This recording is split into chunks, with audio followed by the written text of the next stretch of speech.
노동시장에서 중장년 문제의 가장 고민은 주요 경력으로 이탈한 이후에 일자리 질이 갑자기 굉장히 열악해지는 부분이 있는데, 주된 일자리를 이탈하는 연령대가 만 49세 선으로 알려져 있는데 아직 가족을 한참 부양을 해야 되는 경우고, 여러 가지 경제적 문제들을 해결해야 되는 상황에서 갑자기 소득의 20% 내지 40%가 감액이 된다라면 아무래도 어려움을 굉장히 느낄 수밖에 없는 상황인 거죠. 근데 그 이후에 충분히 준비되어 있지 않다라면 일자리의 질이 굉장히 나빠지는 경우들이 많아요. 중장년층의 기준은 무엇이며 노동시장에서 어떠한 어려움을 겪고 있나요? 법적으로 마련된 기준은 아니에요. 그래서 보통 통상적으로 정의하는 범위가 좀 왔다 갔다 하는데, 일반적으로 취업 쪽에서는 보통 40세에서 60세 정도까지 보는 것 같아요. 60세 미만. 왜냐하면 60세 이후는 정년이라서 그때 이후에는 직업적으로 또 다른 관점으로 봐야 되거든요. 노동시장에서 중장년 문제의 가장 고민은 주요 경력으로 이탈한 이후에 일자리 질이 갑자기 굉장히 열악해지는 부분이 있는데, 이 부분이 가장 고민이긴 해요. 특히 이제 우리나라에서 주된 일자리를 이탈하는 연령대가 만 49세 선으로 알려져 있는데, 사실 만 49세 선이나 50대 초 이 정도만 해도 아직 가족을 한참 부양을 해야 되는 경우고, 여러 가지 경제적 문제들을 해결해야 되는 상황에서 갑자기 소득의 20% 내지 40%가 감액이 된다라면 아무래도 어려움을 굉장히 느낄 수밖에 없는 상황인 거죠. 근데 그 이후에 충분히 준비되어 있지 않다라면 일자리의 질이 굉장히 나빠지는 경우들이 많아요. 그리고 주된 일자리 이탈 이후에 중장년층의 직업적 회전이 많아질수록 일자리의 질은 떨어진다는 연구 결과도 있고요. 우리가 이제 한 직장을 들어갔다가 예를 들면 1년 만에 나왔다, 또 다른 직장에 들어갔다가 또 1년 만에 나왔다, 이렇게 했다라는 것은 그 경력을 살릴 기회도 제대로 많지 않고 그 회사 자체도 좋았던 회사라고 보기는 힘들어요. 보통 주된 일자리에서 정점을 찍고 경력은 하강 곡선을 그리게 되어 있거든요. 그래서 여기에서 자꾸 회전을 할수록 일자리의 질이 나빠지는 것은 거의 필연적인 수순이라고 보셔도 돼요. 그래서 어느 곳을 가든지 조금 준비를 잘해서 재직 기간을 좀 늘리는 게 좋고요. 사실 더 바람직한 것은 주된 일자리 재직 기간을 더 늘리는 게 제일 좋긴 하죠. 최근엔 일자리 회전율이 높은 상황인데요. 이 부분에 대해서는 어떻게 생각하시나요? 개인의 잘못만은 아니에요. 좀 더 정확하게 얘기하면 그 사회적 시스템이 그렇게 맞춰지고 있는데, 주된 일자리 이후에 어떤 맞이하게 되는 일자리들은 대부분 계약직 비중이 압도적으로 올라가게 돼요. 이거는 개인이 무조건 잘못해서라기보다는 오히려 사회적 환경이 그런 문제를 더 양산하는 부분이 있죠. 그래서 내가 준비를 하지 않으면 내가 좋아하지도 않는 일자리에 혹은 좋아하지도 않는 직장을 계속 전전하면서 직업적 회전만 많아지는 그런 상황이 벌어질 수도 있다는 거예요. 스스로에게 자유롭고 즐거운 일을 찾으려면 어떻게 해야 할까요?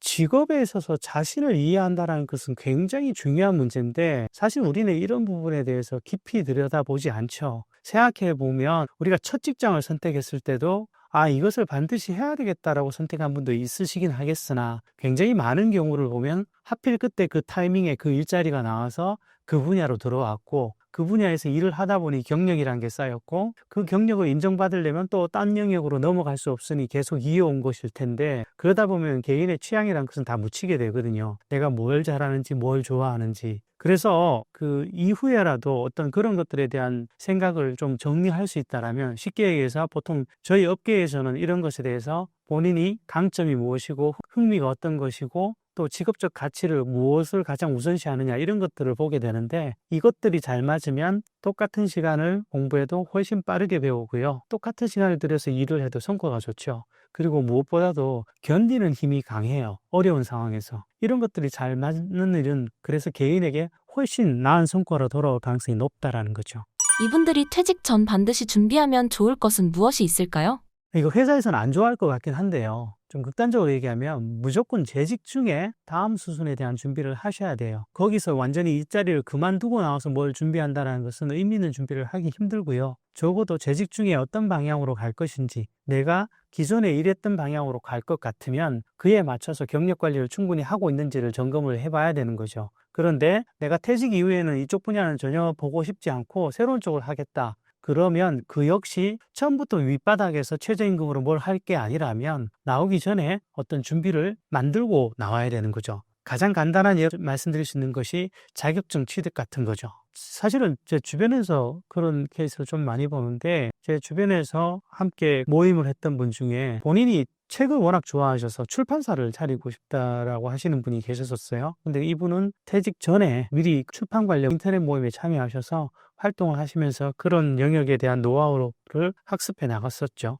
그리고 실제로 퇴직을 하신 다음에 출판사를 차려서 지금까지도 잘 운영하고 계시니까, 성공적으로 운영을 하고 계시니까 그런 케이스는 정말로 좋은 케이스인 거죠. 결국은 퇴직 전에 방향이 잡혀야 되고 그 방향에 맞는 준비를 차근차근 해 나가셔야 되는데, 이것과 관련해서 제가 많이 말씀을 드리는데 우리나라 분들은 이런 것과 관련해서 상담 같은 걸 할 수 있는 기관도 되게 많아요. 그런데 이런 것들을 반드시 퇴직 이후에 가서 상담을 하셔야 된다고 생각하세요. 재직 중에 상담하는 거 전혀 문제 없거든요. 그러면서 내가 전문가들을 통해서 어떤 준비를 해야 될지 도움을 받으면서 같이 그런 부분을 세팅하셔도 좋으실 것 같아요. 뭐 대표적인 곳들이 우리나라에서는 중장년 내일센터, 40세 이상이신 분들이 활용하실 수 있는 곳이 있고요.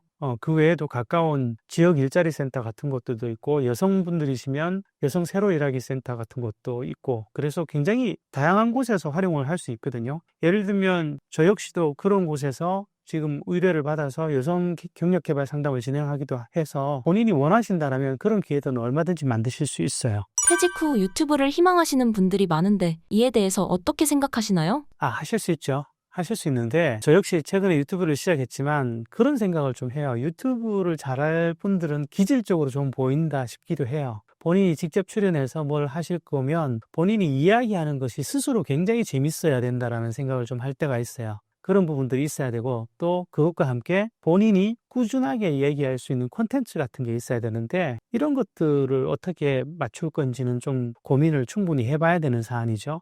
유튜브를 하는 것은 전혀 어려운 일이 아니죠. 창업하고 똑같아서 실제로 시작하신 건 전혀 어려운 일이 아닌데, 문제는 살아남는 게 가장 관건이라는 거죠. 저는 우리 시대에 의미 있는 창업의 하나라고 보여져요. 이미 숫자도 그렇게 만만한 숫자는 아닌 것으로 알고 있고요. 또 앞으로의 생태계가 인터넷이라는 어떤 환경을 중심으로 개인 자영업자들이 굉장히 다양한 형태로 이 인터넷을 공유하면서 살아가게 될 텐데, 그렇다면 유튜브 역시 그런 하나의 형태로서 굉장히 대중적인 형태가 되지 않을까라는 생각을 갖고 있습니다. 최근 미혼율이 증가하고 있는 이유에 대해서는 어떻게 생각하세요?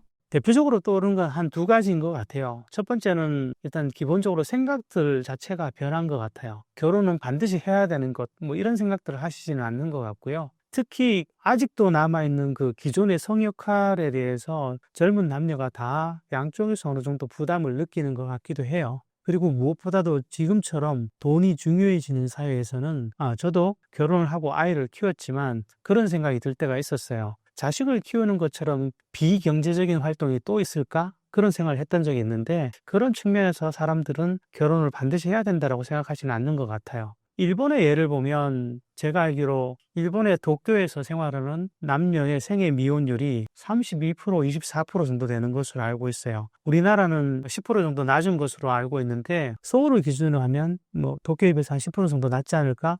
그런 추측은 가능할 것 같습니다. 이거 인류의 일종의 발전 방향이 그런 쪽이 아닐까 싶어요. 예전처럼 뭐 많이 낳고 많이 키우는 그런 시대는 분명히 아닌 것 같고요. 어느 정도의 사회적 환경, 뭐 여러 가지 기반이 개선이 되면 약간의 반동 정도는 있을 수 있겠지만, 인구는 전체적으로 주는 방향으로 가게 되지 않을까요?